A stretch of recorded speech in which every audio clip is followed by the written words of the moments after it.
one for all and all for one. That's one of those catchphrases that really tells it all. And basically, of course, that's the catchphrase for the Three Musketeers, which has had many remakes as probably just about any other series of movies. I'm one, John Chang with Dan Edmonds. Hi there. And yeah, so I think before the show, we kind of talked a little bit about like kind of the swashbuckling kind of theme and stuff like that.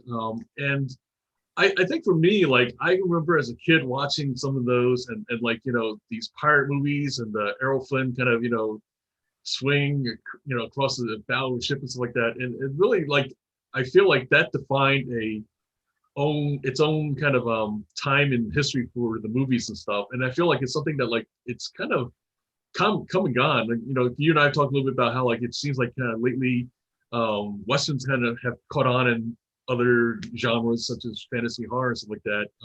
What are your thoughts about kind of the whole swashbuckling theme? Yeah, I mean, swashbuckling is an interesting one. It definitely is. It comes in and out of trend. For me, it seems like we did a bit of research, and Errol Flynn and various other movies in the 30s were a very big kind of decade for swashbuckling. I mean, if you look at what was happening, just come out of, it's the middle of an economics depression, and it seems like the 70s to some degree. I don't know, there were a lot of swashbuckling movies, but clearly this was one of the most successful and had at least another two movies that came after it. Yeah. Again, another period of economic trouble, and I mean, really the only other clear swashbuckling era I can think of is the 2000s with Pirates of the Caribbean. Basically, it seemed like every couple of years you had a new Pirates of the Caribbean movie that came out, and that really just seemed to just capture people's imaginations. And I think to me, it's swashbuckling movies are very much a kind of escapism movie. You want to escape to a completely different time outside of all the present troubles, and to a time when things were simpler and life was better. So I guess you can sort of say swashbuckling is when you want sort of some sort of simple moralistic action tale where materialism is not really part of the equation, because obviously they're always set in history where no one really has anything like what we have today.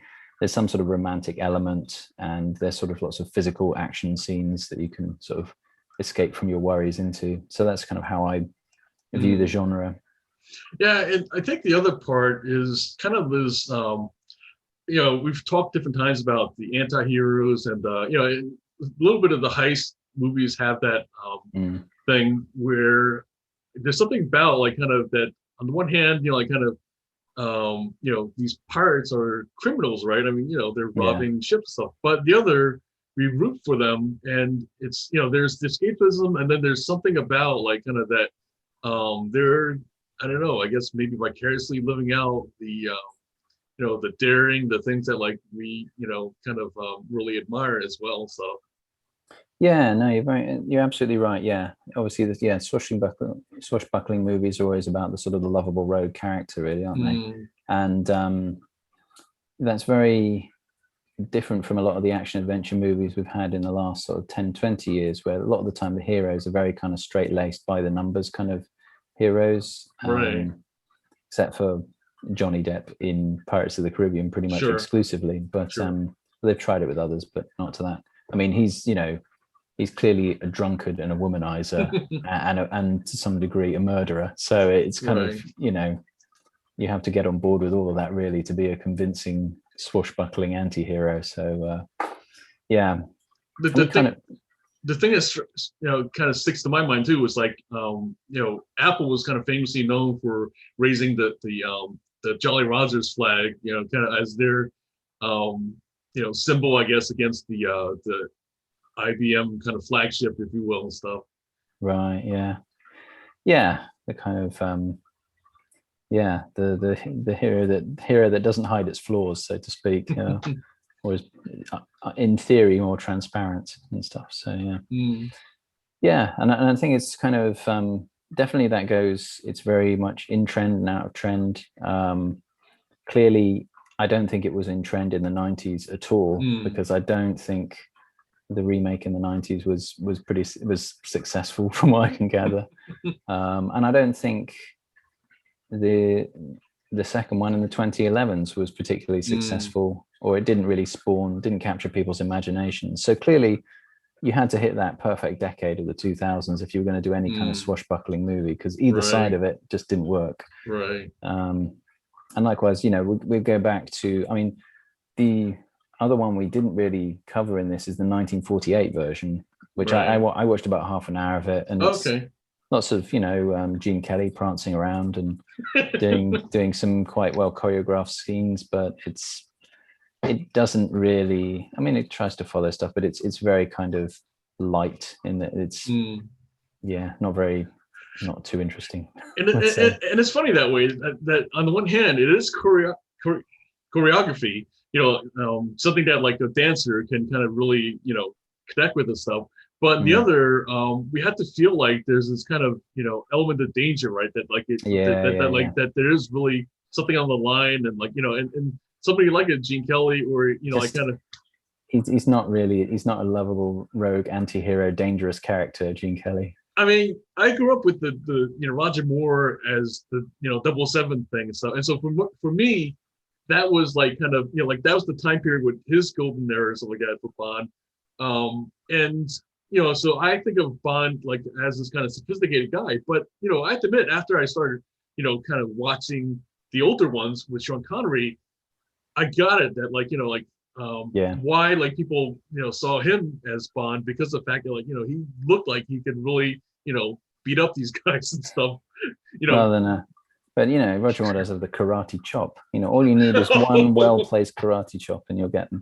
So, but yeah, I mean, getting back to, so again, the 48 I think didn't do that well, because again, it's a movie out of time. The 30s to the 40s were probably the prime swashbuckling era, and like we were talking about before earlier, we got on this, we were saying the world had moved on to westerns basically by the time the 40s and the 50s rolled around. People wanted something more gritty and more realistic.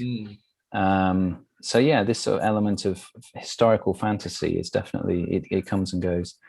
So I guess 1974, wasn't it, the original? 73, but 73, okay, yeah. So this is, for me, if we go back to the original novel, this is quite interesting timing, because Alexandre Dumas wrote that in 1844, which is 4 years before the French Revolution. So whilst you've got the Musketeers portrayed as the heroes of the story, there's a lot of satire about the royal family. The king is kind of, simple, and he doesn't know that his wife is cheating on him, and there's all this kind of like corruption and disconnection with the public in the royal family. And you'd already had kind of one mini revolution in France in 1830. So this was obviously something that was boiling up after Napoleon. And there's that classic line that everyone's kind of knows, like the lip to meat cake, like kind of that, it just really exemplify how disconnected the royal family was from the people that were starving in the streets and stuff. Yeah, and I kind of and if you look at the timing of the Three Musketeers in 1973, this is right before the Watergate scandal. Watergate was probably, and I don't think the Three Musketeers is some sort of clever commentary. I think it was just fortunate timing in that there was a distrust of authority at that time, and so it that kind of theme tied in. And obviously you've got a lot of people struggling during the 70s, so you've got this, you see they go to sort of lengths of showing you what everyday life was like for the poor people in Paris, as opposed to the rich who are playing or the royal family that's playing chess with dogs and weird stuff like this. Right. So, they really kind of honed in on this inequality and disconnection of the leaders with the people. Yeah, it's an interesting production in that the Salkinds hadn't done the Superman series yet and stuff. The director kind of was like, when he was approached by them, he was like, "Who?" Like, they just hadn't, hit their, made their mark yet and stuff. So this is one of their earlier productions, and but somehow things kind of came together, and they did manage to get a pretty I mean, this is a pretty respectable cast. I mean, you're talking Michael Yeah. York as D'Artagnan, Yeah. Oliver Reed as Athos, Richard Chamberlain as Aramis. He, is of course better known for the Shogun series, which apparently is yes. another remake in the works. Yeah, I might get to that at some stage. Yeah, no, I mean, it's a pretty impressive English cast, predominantly English cast, because you've only really got, I mean, Charlton Heston as Cardinal Richelieu and Richard Chamberlain and Raquel Right. Welch, I guess, are the main sort of American actors in it. Right. I would say from an English person's perspective, they all at least try to do English accents most of the time, although, because that's what's kind of a bit jarring in these is when they've got mixtures of actors, it's ones who have just blatant American accents and ones who are being terribly English because it's a historical movie and it's just such a mess.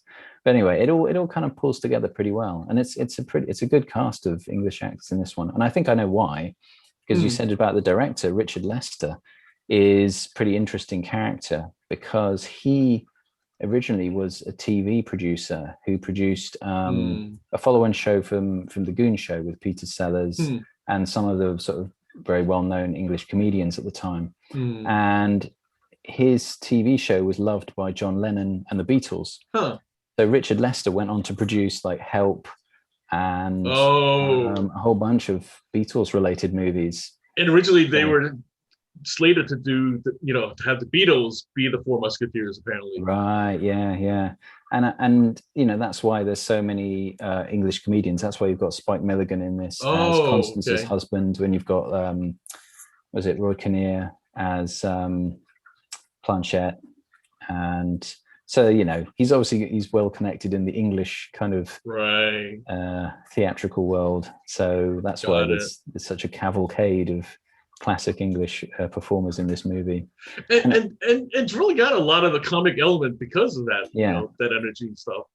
Yeah, and I think that's what's nice about this version is that, I mean, it's lots of sort of physical kind of slapstick humor. Sure. But I mean, it's at least, even if you don't find it funny, at least it's fairly engaging to watch. Yeah. And there's some subtle stuff like the adultery between D'Artagnan and Constance, and the somewhat sort of clueless or conniving Spike Milligan, and there's all this kind of tongue-in-cheek stuff about cheating on your wife and husband, which was obviously something people had no problem laughing at in the 70s because it's not in any of the other versions. So it just shows the differing attitudes over differing times to this kind of thing. Yeah, they're deep in the middle of the sexual revolution at that point.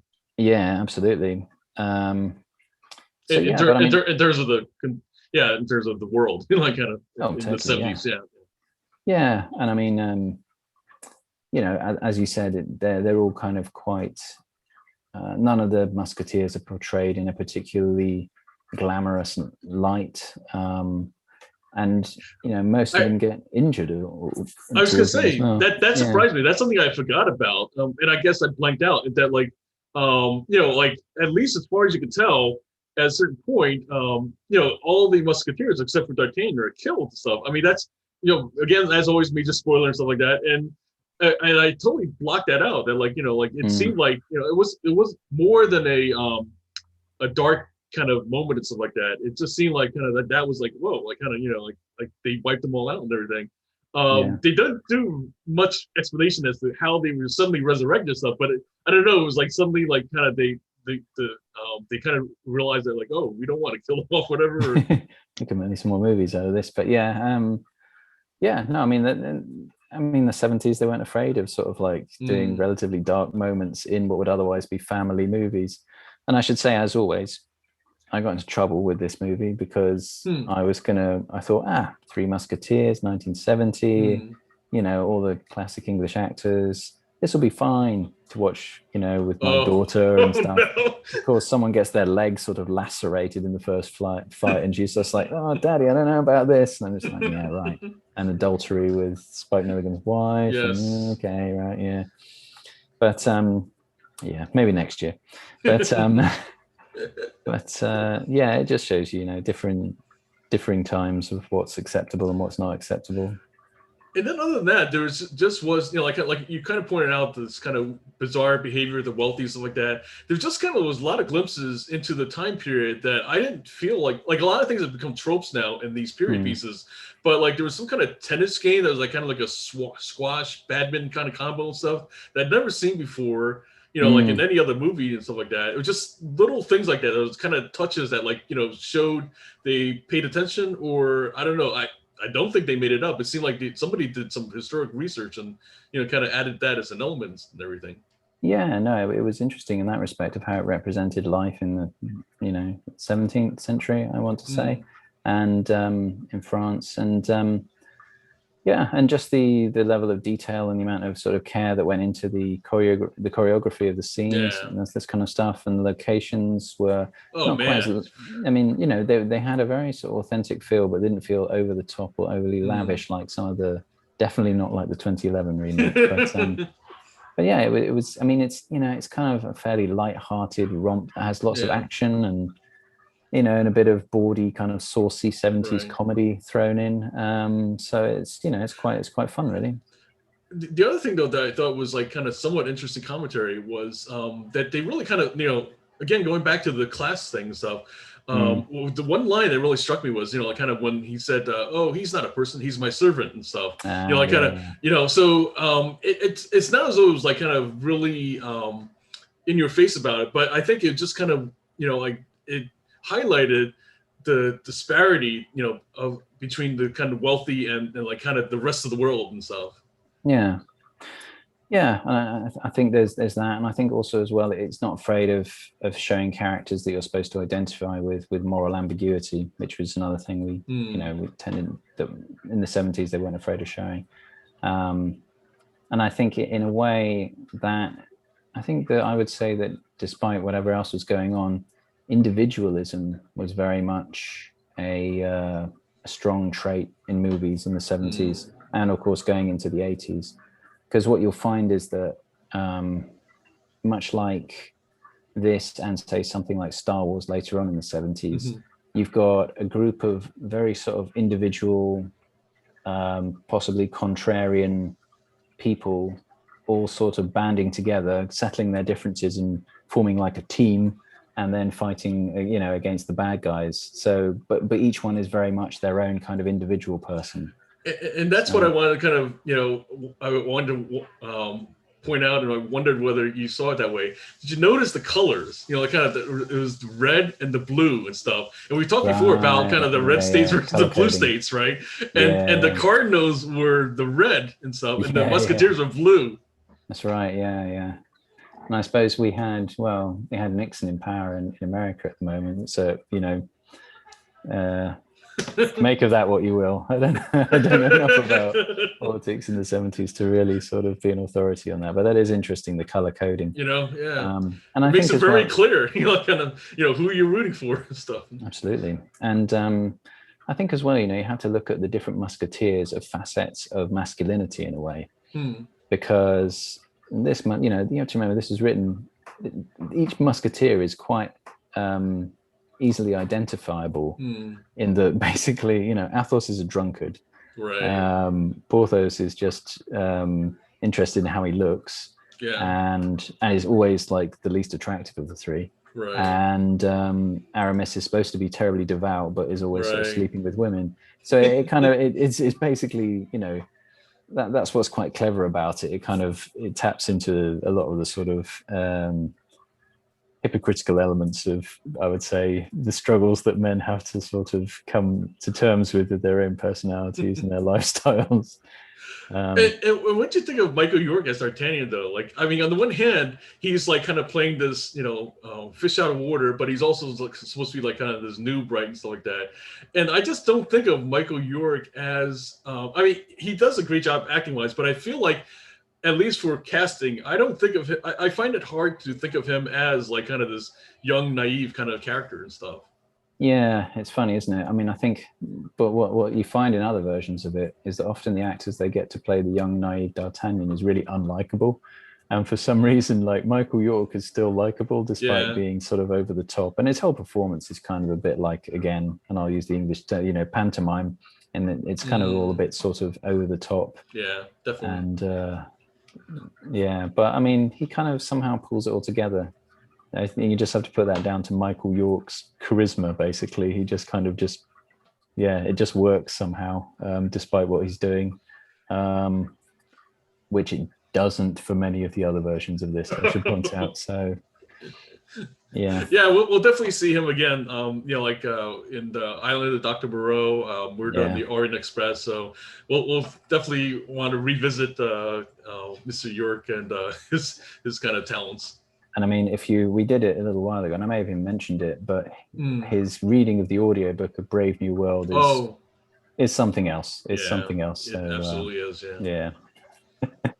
But I mean, and any more thoughts on the 70s one? It's just generally a fun time. I think it's kind of hard to fault it, really. I mean, like, even though it's not the very first Three Musketeers, I mean, for me personally, like, it's such a classic that, like, it stands out as an original in the sense of that, like, it definitely left its stamp, for the whole others, like, that we'll be talking about and stuff. Yeah, and that's that sort of, I mean, I was going to say, in terms of the actual performances from the Musketeers, Oliver Reed is just kind of chewing his way through scenery. I mean, there's a lot of big acting in this movie, but it all kind of works in the spirit of things. So, yeah. So I guess we should move on to the 1993 version. Oh boy. Directed by the same guy who did Bill and Ted's Excellent Adventure, and I guess, which I actually love as a movie, but I guess someone thought, oh well, he can make a light-hearted historical period romp and make it kind of relevant to the kids, and this is going to work, right? Wrong. This was the wrong decade. We were not ready for swashbuckling, as mentioned earlier. The 90s was just not really a swashbuckling decade. I mean, I think we should point out also, like, this is a Disney production, so in itself, that comes with its own, like, almost like, no matter what decade you're in, it carries its own kind of, for better for worse, like, kind of strings, I guess. Yeah. Yeah. I mean, it's, for me, the reason this doesn't work is that we've been through 2 decades of kind of heroes who are either sort of, slightly rough around the edges, or individuals, or but somewhat still kind of classical heroes.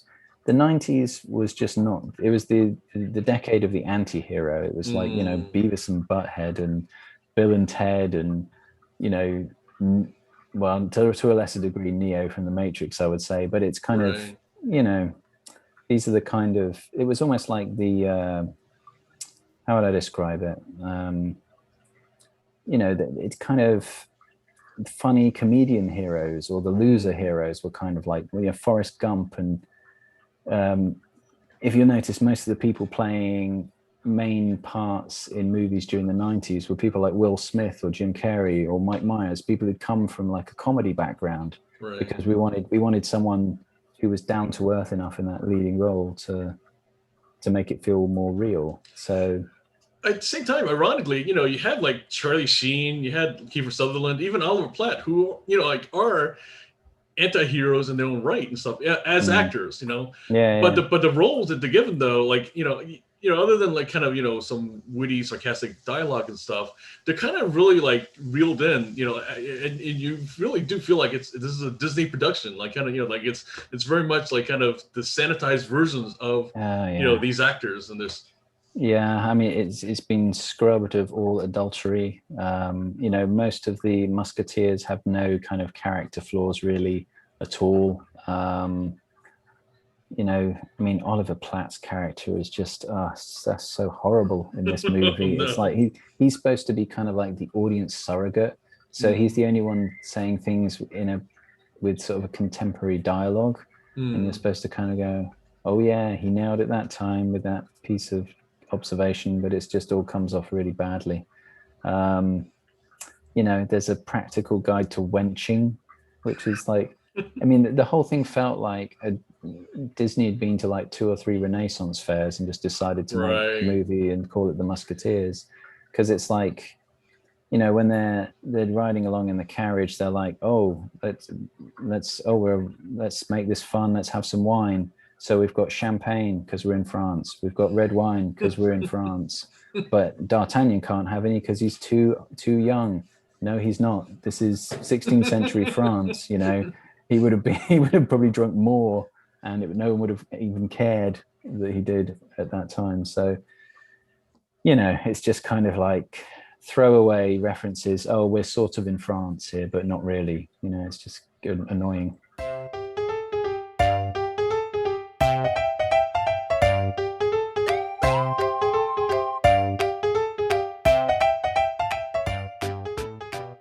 There's no realism in any of the. Sorry. You know, it's very, very sanitized. I mean, apparently Charlie Sheen was supposed to be originally Porthos and stuff, which kind of makes sense. Like, kind of given his, you know, personality / reputation even at that time and stuff. But meanwhile, he's kind of, you know, put into the role of Aramis, which they kind of, you know, like did a little bit of the kind of, you know, like you said, this contradiction of you know, priestly character versus like kind of, you know, what's called surrounding himself with like kind of, you know, these attractive women. But meanwhile, the way they play it though is that like, oh, he's like, oh, you know, kind of like pushing them off and stuff, and yeah, it's just kind of annoying. And I mean, Kiefer Sutherland as Athos is just ridiculous. He's like, he's like the most cliched kind of. It's almost like, you know, John McClane from Die Hard has been put in Athos's gear. He says things like "see you in Calais" or "hell" and things like this, or "go or I'll shoot you myself." And just, you know, there's all this dialogue from him like that, and it's just like, oh, come on. Like, I mean, he's such a solid actor. Like, you know, you really see it in 24 and stuff like that. But yet, you know, never mind his other, you know, theatrical work. But yet, like, you know, he's given these lines that, like, you know, I mean, I'm surprised that like he hasn't like kind of choked on it, like kind of where, you know, just like that. I mean, I don't know, like kind of like other than the paycheck and stuff, for an actor like this, you know, what must go through their minds, you know? I don't know. The paycheck just keeps going through, I think. And I mean, you had Tim Curry was quite good as how I would describe as horny Cardinal Richelieu. He basically seems to want to sleep with every woman that he comes into contact with, but doesn't quite manage it somehow. But I guess that's kind of, I mean, this was a point where now the hypocrisy of religious institutions and their sort of you know, scandals had all kind of come out. So he's kind of an expression of this kind of knowledge about this that was becoming more prevalent in the 90s, I suppose. For me, this movie is really one of the indicators of where movies started getting into a generational conflict, basically, which is a theme completely absent in the 70s one, but and actually I don't think there's many movies in the 80s that really have what I would call a sort of generational conflict thing, but it's definitely something that from the 90s onwards became a trope in movies. Because in this one you've got it's more on a personal note, because you've got the older generation of Richelieu trying to basically kind of exploit young women and trying to sort of, you know, dupe this almost like, you know, teenager looking king. Right. So, you know, I kind of read that along those lines. And what's interesting is that the king and the queen are both portrayed in this light of being perfectly innocent, you know, totally infallible, and are just naive. And so that's kind of how I guess generations were viewed then. In fact, and the you know, the king's asking for, you know, for Aramis, for, you know, kind of like, you know, who he sees as a peer, you know, like kind of hey, you know, as a fellow guy, right, can I get some advice, you know, kind of about women and stuff. And and I suppose we should cover Chris O'Donnell, who, I mean, in all the accents, they're all over the place in this. In some points you've got like the Musketeers with American accents, next minute they're all trying to do some weird English accent. Chris O'Donnell isn't having any of it. He's just got an American accent the entire way through. He's mostly forgettable as D'Artagnan, I would say. I mean, he has such an uneven career during this time period, you know, because just, you know, the year before that, he played Charlie Sims, in Scent of Woman, which actually he was in with the actress who played Queen Anne, Gabrielle Anwar, like she's the one the famously known for the tango scene with Al Pacino stuff. So he went from that role where he's kind of getting these accolades and almost an Oscar or something like that, and then he gets into this, kind of where he's getting a Razzie and stuff, and he just kind of is like that, like then he becomes Robin and gets another nomination for a Razzie. It's just the poor guy, like I don't know, like it just didn't catch many breaks, did he? Really? He didn't. No. So yeah, and I mean, there's really nothing particularly memorable about any of the characters. They're just going through I would say the goatees were very well crafted in this movie. I was very impressed with the level of goatee grooming. One other kind of casting that I thought was interesting is Rebecca de Mornay, who of course we talked about in The Shining, and as Milady Diwinter here. I feel like she fits, like, out of all of the different castings, she's probably the one that like works the best, stuff, because she does a much better femme fatale than a believable mom. Yeah, absolutely. Yeah, no, she's actually pretty decent in this. Her performance was pretty good compared to just about everyone else's. Not that they had a lot to work with. I mean, the dialogue was atrocious mostly. Or just uninspired, totally. And it's one of the most believable kind of role / kind of arc out of everything else that happens in this movie. yeah, and this is of course you see a lot more gunfire and cannons going off and explosions and things as you'd expect from a blockbuster in the 90s. So yeah, that's true. Yeah. I mean, it was hard getting through this one. I'll be honest with you. It was hard work getting through. It took me about, again, that's what took me three goes to get through the 1993 one. But yeah. So I guess then, unless we can swiftly move on to something, I would say somewhat better, the 2011 version, which so I'll mention really quickly that this is another Paul W.S. Anderson production, clearly marked by the fact that like his wife Milla Jovovich is in it as the femme fatale this time, Milady Diwinter. Yes, indeed. I mean, I loved how this opened. It said something along the lines of, "Europe is a powder keg ready to explode, and only 3 men can prevent the upcoming apocalypse."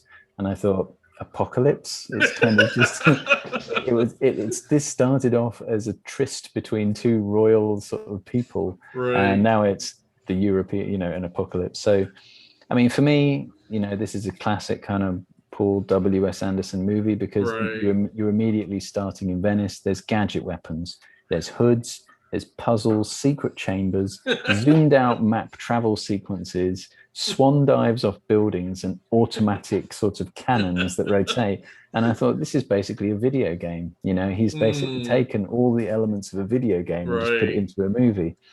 And I think what was interesting about this is that he views what will work as a movie differently from other movie producers, because I think he looks at what's popular in video games and thinks, I'm going to try and make a movie like that. And so, which is kind of worked for him with Resident Evil, right? So I think with this one, he saw Assassin's Creed, which was a series of games, all kind of historical context about sort of conspiracies and plots and people having funky gadgets and unlocking Leonardo da Vinci's secret inventions. So basically there was no Assassin's Creed movie, so he just decided, I'm going to make something that's pretty close to it and is also a classic story. So win-win. Unfortunately, it didn't really seem to work from what I gather, but it's actually for all its ridiculousness, I mean, it is actually a reasonably easy watch. There's lots of action, and the dialogue, whilst not great, is somewhat better. At least it's better than the 93 version. And it's occasionally kind of not really funny, but it's, at least it's okay.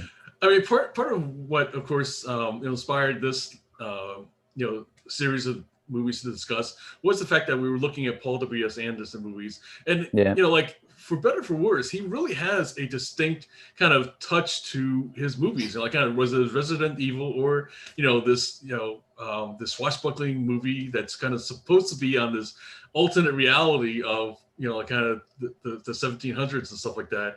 I mean, it's like you said, it's kind of like has this weird mix of Da Vinci Code slash kind of I don't think it's called steampunk. I guess it's called what's called clock punk. I guess apparently this kind of this reality, right, where inventions that like you kind of wonder somehow who came up with some of this kind of stuff, right?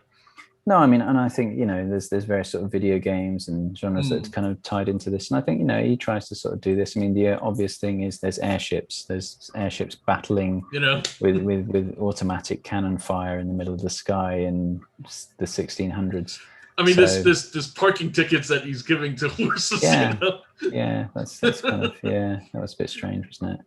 There's diving masks, 16th century diving masks, and lots of sort of gadgets that pop out and stab people and stuff. So I mean, I think what it does is he takes video game cutscenes and he just does really good versions of those. So watching one of his movies is just like watching the really dramatic points from video game cutscenes put together into a narrative, I would say.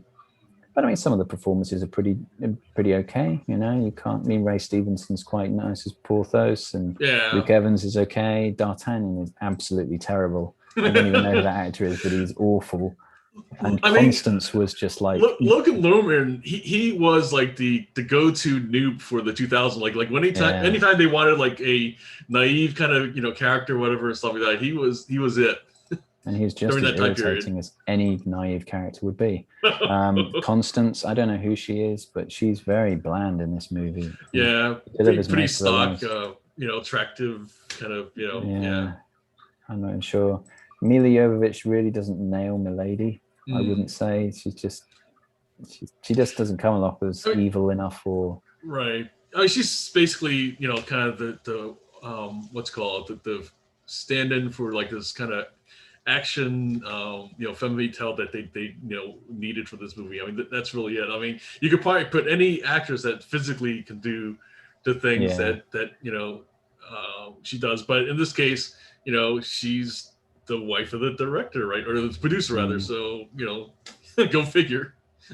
Yeah, my favorite performance in this by far was Orlando Bloom as the Duke of Buckingham, because he has the same hairstyle and the same delivery of his lines as a character in the sketch show The Fast Show, which is a UK comedy show.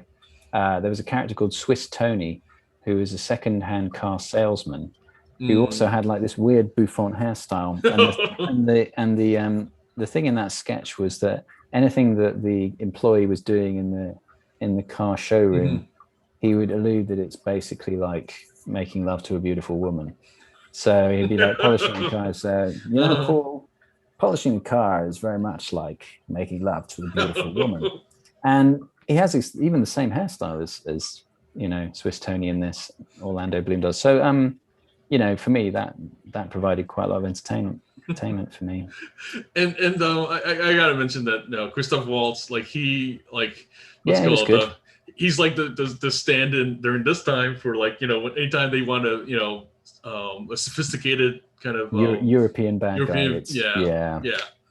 I mean the cast actually is it's good. I would say you got a lot of good actors in there. I mean, you've got Christoph Waltz, Mads Mikkelsen as Rochefort, who's pretty solid. Ray Stevenson, who I loved in Rome and various other things. Luke Evans, who's good in various other stuff, and I can't remember his name now. The guy who was Athos, but he's been in some pretty decent stuff as well. Oh, Luke Evans? No.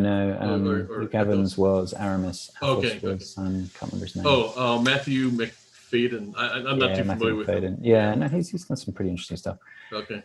As I say, I mean, for me, it was, the American contingent let this one down with Milla Jovovich and what's he called? Logan Lerman. Yeah.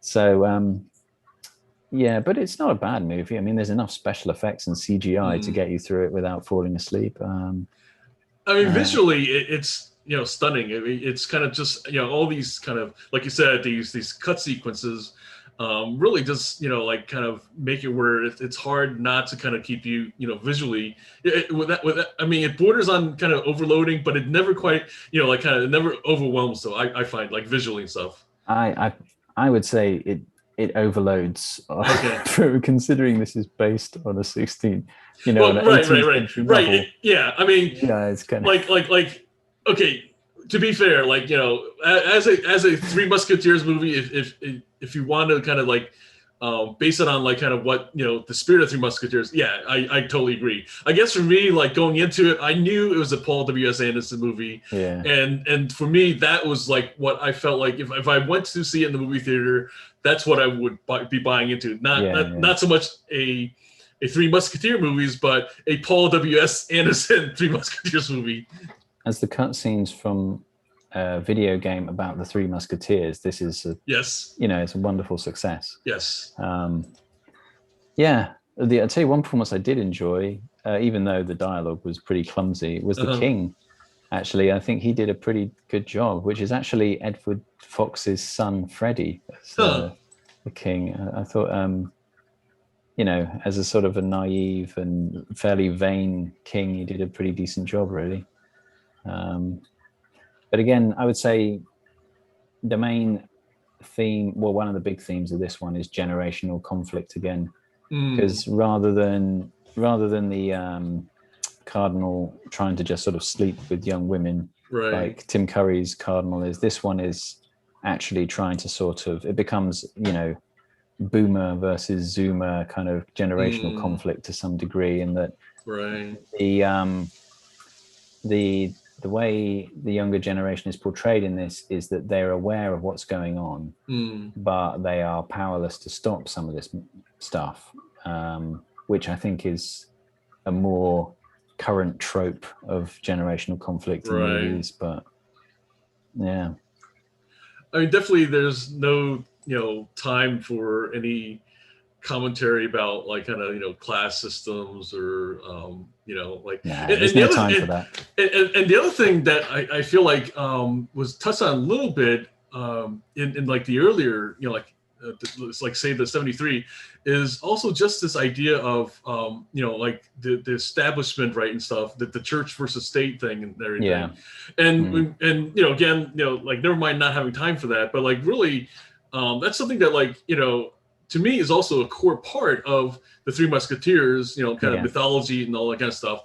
And I mean, it's something that like it's as far as you can tell, kind of the Cardinal is just another scheming kind of whatever, something like that. It's less like about a Bond villain basically in this. I mean, it's not so much that like it's that he's a representative of the church. It's just like that like he's just somebody else plotting and stuff. Yeah. There's very little in the way of sort of commentary on the church. You're right. I mean, there's some obviously it's not the most realistic of stories at any sort of juncture, even the original, but in this one, they really do kind of stretch it in that, okay, we've got airships. The airship comes and hooks into Milady's carriage and lifts her off, which is supposed to be some, hey, well, surprise. But I mean, wouldn't you just open the door and get out? Because she realizes what's going on. There was at least about a minute where she could have just opened the door and jumped out. I mean, she's already kind of dived through and done all these other acrobatic things. You wouldn't just open the door and get out. I mean, it was ridiculous. That point. You had to love, like, okay, there's no like lasers, right, for Milla Jovovich to kind of dodge in this one. But there is though. No, that's what I'm saying. Threads. Yeah, that's what I'm saying. There's no lasers, so let's have threads that are hyper. Yeah, I know, that was ridiculous, wasn't it? Like, I mean, how many, I suppose I've been to enough museums and historical places, various parts of England and Europe. I've never seen an intricate web of razor threads that were barely visible, protecting any, crown jewels at any particular time. But there's also another bit that was really stupid. I mean, where they've got D'Artagnan as the decoy. They go to the trouble of kind of like throttling a guard to steal his outfit, and then the first room he runs into, he takes the outfit off. Like, why would you just immediately take the disguise off? That was another bit that was really, really stupid. Well, because then that way we can see that who it is, like because we lost track otherwise and stuff. So I mean that was the thing. It was that whole point of the movie was really stupid, because this is obviously, you know, the 2000s were really where directors and writers started to try to second guess what the audience would be thinking all the time. You can thank the internet for that.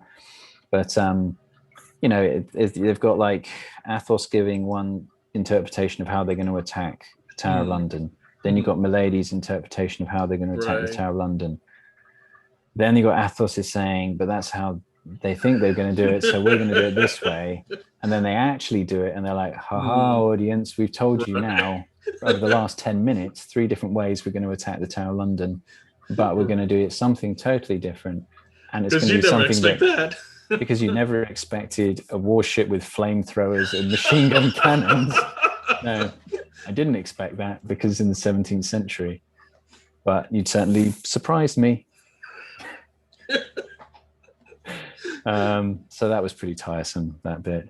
But, you know, that's one of those things where, a bit like The Last Jedi, just, you know, horses in space. Horses in space. You know, it's just, you don't.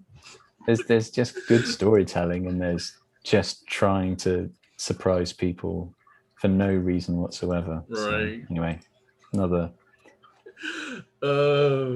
So yeah, I mean, although all that being said, and the other thing I did kind of what reminded me of another movie was when the airships are going into the storm. I immediately thought of like Star Trek II, Wrath of Khan. Yes. I thought they're going to, you know, there's going to be a sort of dive, and one of them's going to attack the other. Right. Yeah. No, they didn't go so far as that to kind of, you know, totally rip you off. Although, doesn't Rochefort kind of like scream D'Artagnan or Gascon or something like that? It's kind of pretty close. It does. It's pretty close. So yeah, but it's, what can I say? If you think of it as a video game cutscene that's 2 hours long, it's great. As a historical interpretation or accurate interpretation of the novel, it's not. Does that matter? I guess is the question. And you know, I loved how the aspect that like there's this optimism that like you know, we're gonna have a sequel by the way they ended it. So, but of course the audience begged otherwise, because certainly you know, here we are 10 years later. There's not been a sequel to this one yet. No. Yeah.